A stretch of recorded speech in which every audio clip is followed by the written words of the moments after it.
ជំរាបសួរស្ដីបងប្អូនទាំងអស់គ្នានាងខ្ញុំបតីខ្ញុំបាទឈុនថ្ងៃនេះផងដែរគឺជាថ្ងៃទី18ខែកុម្ភៈឆ្នាំ2026ជួបជាមួយពួកខ្ញុំម្ដងទៀតហើយជាមួយនឹងការវិភាគហាងឆេងមាសអញ្ចឹងឃើញថាព្រឹកនេះតម្លៃមាសមានការធ្លាក់ចុះបន្តិចបន្តួចប្រហែលជាង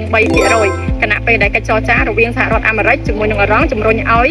ប្រាក់ដុល្លារមានការកើនឡើងមូលហេតុចម្បងដែលធ្វើឲ្យមាសមានការធ្លាក់ចុះតើ Master ឈុនមានអីចែកម្លែកជូនបងប្អូនយើងអត់អូខេអរគុណបាទតៃ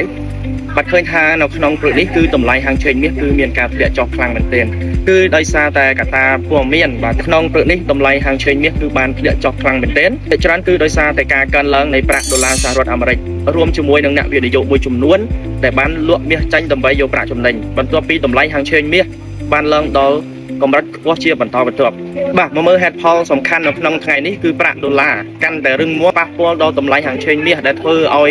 មាសនឹងធ្លាក់ចុះសូមបងប្អូនប្រុងប្រយ័ត្នទាំងអស់គ្នាទោះបីជាមាសមានការធ្លាក់ចុះយ៉ាងណាក៏ដោយប៉ុន្តែការព្យាករណ៍មូលដ្ឋានគឺមាសនៅតែរឹងមាំហើយនឹងមានតម្លៃខ្ពស់នៅក្នុងឆ្នាំ2026នេះ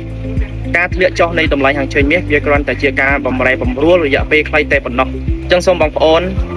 មេត្តាទិញលក់ដោយមានការប្រុងប្រយ័ត្នចាអញ្ចឹងអរគុណ Master ឈុនសម្រាប់ព័ត៌មានថ្ងៃនេះគឺពួកខ្ញុំមានតែប៉ុណ្្នឹងទេបើសិនជាមានអីអាប់ដេតថ្មីៗពួកខ្ញុំនឹង